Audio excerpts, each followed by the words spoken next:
আলুর ন্যায্য দাম পাচ্ছেন না লালমনিরহাটের কৃষক। দাম কম হওয়ায় উৎপাদনের অর্ধেক খরচে উঠছে না। বিস্তারিত জানাতে যুক্ত হচ্ছেন সহকর্মী রবিউল হাসান। রবিউল, লালমনিরহাটে আলুর দাম কেমন, কি বলছেন চাষিরা?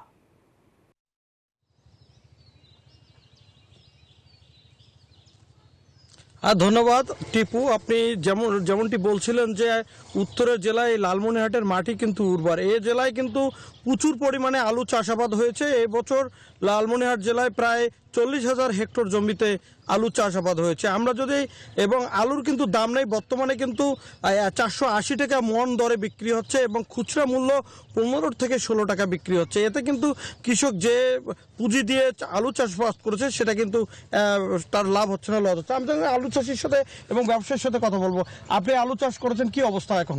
এখন তো অবস্থা, আলু তো কিনছি 80 থেকে 85 টাকা কেজি। এখন তো আলু বিক্রি করা লাগতেছে 15 টাকা কেজি। এতে তো অনেক টাকা লস আসবে। জি ধন্যবাদ আপনাকে।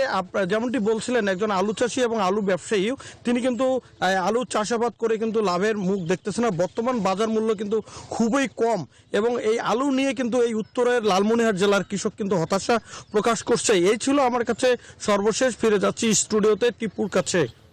রবিউল, আপনাকে ধন্যবাদ।